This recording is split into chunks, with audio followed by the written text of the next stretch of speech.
Hi, thanks for joining me today. I've got a fun little integral problem. I have this function f of x defined to be 1 over x cubed plus 9x squared plus 26x plus 24. And the problem we have today is to compute the integral from 1 to infinity of f of the floor function of x dx. Okay, so if you've not seen the floor function before, it simply means the greatest integer smaller than or equal to x.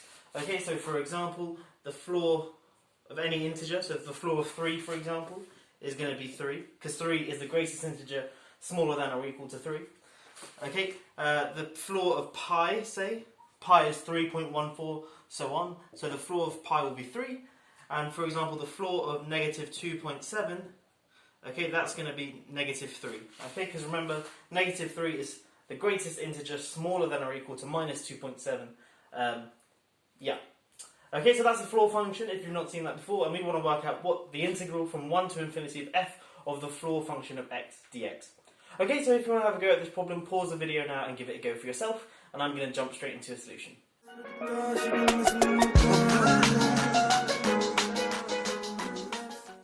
Okay, so I guess one thing I should point out is f of the floor of x takes a constant value in a unit interval, or in between two integers. Okay, so for example, f of 3.1 will be the same as f of the floor of pi is the same as f of 3.999. Okay, and that's because the floor of each of these numbers here is going to be 3. So f is constant on this interval 3 to 4. Okay, and we're going to use that to our advantage in order to evaluate this integral here. Okay, and again, I guess because f is discontinuous, it's got discontinuities at each of the integers, it doesn't seem like we should be trying to work out some antiderivative, because of course, since f is discontinuous, then the antiderivative is not going to be particularly nice. So we shouldn't really be going down that route anyway. But let's try and work out what the integral of this thing is by using this fact here, that f is constant between integers. Okay, so let's start from this thing here, the integral of f of the floor of x between 1 and infinity. Okay, that is by definition the limit as n goes to infinity of the integral from 1 to n of f of the floor of x dx, okay, in the Riemann sense at least. Okay, but this thing here we can write as a sum of a bunch of integrals. We can write this integral here as the integral from 1 to 2 plus the integral from 2 to 3 plus dot dot dot plus the integral from n minus 1 to n. Okay, so let's do that. So that's the integral equal to the limit as n goes to infinity of the sum from r equals 1 to n minus 1 of the integral from r to r plus 1 of f of the floor of x dx. Okay, but remember on this interval here, r plus 1, as I mentioned here, f of the floor function of x is constant, so this thing here is f of the floor of r, f of r, so I can just rub this out and put it as f of r. Okay, but of course f of r is a constant with respect to x, so I can bring this out of the integral. So I get that this thing here, let me write it here, is the limit as n goes to infinity of the sum from r equals 1 to n minus 1. And then this thing here, bringing out the f of r, it's just the integral from r to r plus 1, which is precisely 1. So this is f of r times 1. So just the limit as n goes to infinity of the sum from r equals 1 to n minus 1 of f of r. Okay, great, so we simplified this problem to some weird looking integral to now a summation. And now guess what's left to show is that this sum here converges, and how we're going to evaluate the sum. Okay, so let's get on to that. Okay, so I've just shown that this infinite integral here equals this infinite sum here, and I've noticed that I haven't actually used the fact that f is this explicit function here. This in fact holds for any sufficiently nice f, and by sufficiently nice I mean that these two, the integral and the sum, converge well enough, and I don't have to worry about small technicalities there. But just for this problem, assume they both do, and in fact they both do. And in fact we can clearly see that the sum converges, because the sum from r equals 1 to infinity of f of r is going to be this thing here, and the denominator has r cubed in, and 3 is bigger than 1. So by a p-series test, this thing certainly converges. Okay, cool. We want to be able to express this infinite sum, and now because of the way f is defined, there's no real way to evaluating this sum other than if we can perhaps factor the bottom, then using partial fractions, and then looking to see if there's some sort of telescoping series within, so a bunch of terms cancel, and then evaluating the sum to infinity is rather straightforward. Okay, so let's see if we can factorise this denominator first. Okay, now remember by the rational roots theorem, because this is a monic polynomial, if this has a factor, a rational factor, then, or a rational root, then it's going to be an integer and it's going to divide 24. Okay, so which numbers divide 24, i.e. what are the factors of 24?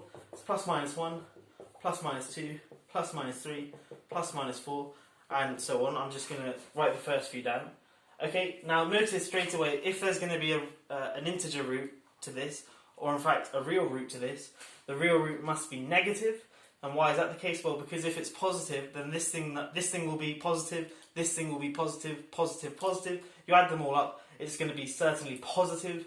And remember, something is a root if and only if, when you plug it into this thing here, you get 0.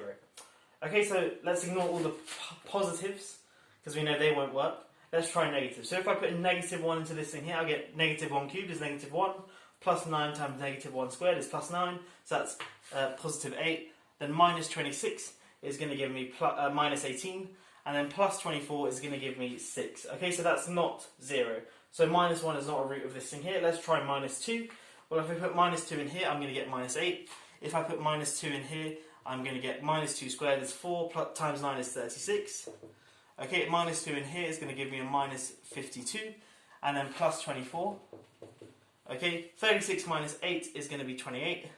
28 plus 24 is 52, and then minus 52 gives us 0. Great, so that means that minus 2 is a root of this thing here, so that means that x plus 2 divides it. So we get that x cubed plus 9x squared plus 26x plus 24 is equal to x plus 2, and then it's going to be multiplied by some quadratic term. Okay, now you can of course long divide this thing here to give us, so divide this thing here by x plus 2 to give us what this quadratic is, but I'm just going to do it by observation. So firstly, look at the x cubed term, the coefficient of it is 1, so we must have an x squared there. Similarly, the constant term, we've got 24 on this side here, so it's going to be 2 times the constant term here, so that's going to be plus 12. Okay, so all we're left with is the coefficient of x. Let's call it alpha. Okay, and let's observe the x squared term here. So when I expand this out, the coefficient of x squared on this side will be 2 times x squared plus alpha times x squared. Okay, so alpha plus 2 x squared, and on this side I've got 9. So 9 equals alpha plus 2, and of course that means that alpha is 7. Okay, great. So I get that this thing here is plus 7x. Okay, and of course I can factorise this one step further and get that this is x plus 2 times x plus 3 times x plus 4. That's really nice. And of course now I've got f of x in the denominator as, f of x as 1 over this thing here. And now what I want to do is write this in some sort of partial fractions so that I can evaluate this infinite sum. So let's get on to that. Okay, so we've just expressed f of x as the reciprocals of these products of these linear factors.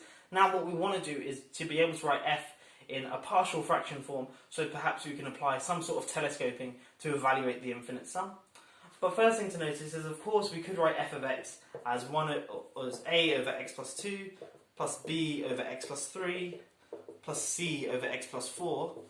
But the issue with this is when we try and sum it, even if, for example, b was negative and a was positive, there'd be perhaps some cancellations there, but then we'd still have this c term here, and we wouldn't really know how to deal with it. And similarly, if a was negative and b was positive, we'd still have the c term, or if b was positive and c was negative, then we still have the a term. So because we've got 3 terms here, there's no real nice telescoping we can do, but what we can do is not express f of x in this form, but instead express it as something minus something. Now notice that x plus 2 and x plus 3 are always consecutive, as are x plus 3 and x plus 4. So it makes sense to try and look for something of the form like so. So something over x plus 2, x plus 3, minus something over x plus 3, x plus 4. Now I'll let you go through the details yourself to verify that this is in fact true. But if we put half on the top for both of them, then this holds. So f of x equals this thing here. So we've got half of 1 over x plus 2 times 1 over x plus 3 minus half times 1 over x plus 3 times 1 over x plus 4. And of course I can just factor out the half out the front and put f of x as such. And now we can take the infinite sum of f. And that's exactly what we're going to do. So the sum from r equals 1 to infinity of f of r is therefore, let's factor out the half, the sum from r equals 1 to infinity of 1 over r plus 2 r plus 3 minus 1 over r plus 3 r plus 4. Okay, and of course let's just plug in the first few terms so we see the cancellations. Okay, so we get a half. When I put in r is 1 here, I get 1 over 1 plus 2, which is 3, times 1 over 1 plus 3, which is 4, then minus 1 over 4 times 5. That's the first term. Let's put in r is 2. When I put r is 2 in here, I get 1 over 4 times 1 over 5, minus 1 over 5 times 1 over 6, and then plus dot dot dot. Okay, and you can see here the minus 1 over 4 times 5 is going to cancel with the plus 1 over 4 times 5. The minus 1 over 5 times 6 is going to cancel with the next term there, which will be 1 over 5 times 6, and so on. And I guess one thing to point out is that the denominator here is getting closer and closer to 0, so this sum will certainly converge. And we're left with this is equal to half times 1 over 3 times 4, which is 12. So this thing here is equal to 1 over 24. Okay, so this obscure looking integral here, the integral from 1 to infinity of f of the floor function of x dx, using the fact that that is constant, or f of the floor function of x is constant between two integers, we can express that integral as the infinite sum. Then expressing this function here as a partial fractions, we can use telescoping to evaluate this infinite sum here and conclude that the value of the sum, and thus the value of the integral, is 1 over 24. I hope you have enjoyed this video. It was a nice little problem. If you are new here, please do consider subscribing. I make lots of fun integral videos, problem solving videos, ones in which I just explore maths and those sorts of things. So if that excites you, please do hit the subscribe button and also the notification bell as well, so you don't miss any of my uploads. Anyway, I'll catch you in the next one. Have a great day. If you are new here, please do consider subscribing. I make lots of fun maths videos where I look at cool integrals like this, explore some fun areas of maths, do some problem solving, that sort of stuff. So if that screams your name, please do click